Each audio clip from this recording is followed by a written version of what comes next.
I think you already know that if you want to improve your English speaking skills, you have to practice, right? You have to speak. Studying grammar will never improve your speaking. Listening to English alone will never improve your speaking. You have to actually speak. But what if you don't have someone to talk to in English? How can you practice then? Well, there's a technique that allows you to learn to speak English by yourself. No speaking partner is required. This technique can help improve many aspects of your spoken English, your sentence structure, your grammar, your vocabulary, and most importantly, your ability to express your thoughts and ideas effectively. So what is this technique? Well, here's what it is. Learning to speak English through imitation. When I say imitation, I'm not talking about repeating after native speakers using the exact same words to improve your pronunciation. I'm talking about something a little more advanced than that. Here's how it works. You listen to a conversation, a story, or some kind of speech, and then try to deliver that speech in your own words. Let's see this technique in action.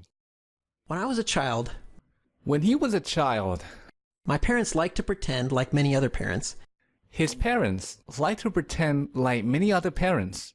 that Santa Claus would bring us presents at Christmas. His parents liked to pretend that Santa Claus would bring them presents at Christmas. So when my siblings and I would wake up on Christmas morning, So when he and his siblings would wake up on Christmas morning, there would be a bunch of presents from supposedly Santa Claus sitting in front of the fireplace.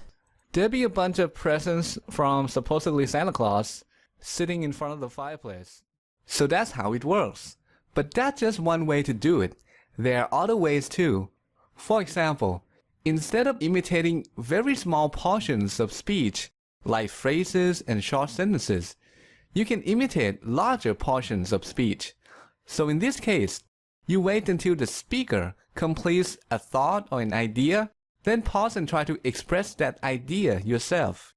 Another approach is to simply listen to the whole speech and then try to deliver that entire speech yourself. So there are several ways to go about it, but what I recommend is to combine them all together. And I call this approach easy to hard imitation.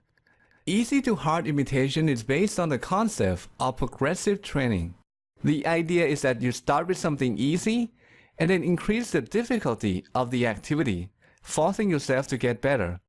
A number of studies have found this kind of training to be very effective. Here's how you can apply this concept. Start by imitating small portions of speech first, like phrases and short sentences. Then move on to imitating larger portions of speech, like long sentences or even groups of sentences. And finally, try to deliver the entire speech on your own. This technique offers many benefits. You get to listen and imitate correct English, which helps you learn to form sentences properly. You get to learn idioms, expressions, and other speaking patterns that are used in day-to-day conversations. You get to learn grammar. When you imitate other people, you're learning grammar through a process called implicit learning. This is the process where the learning happens without your awareness.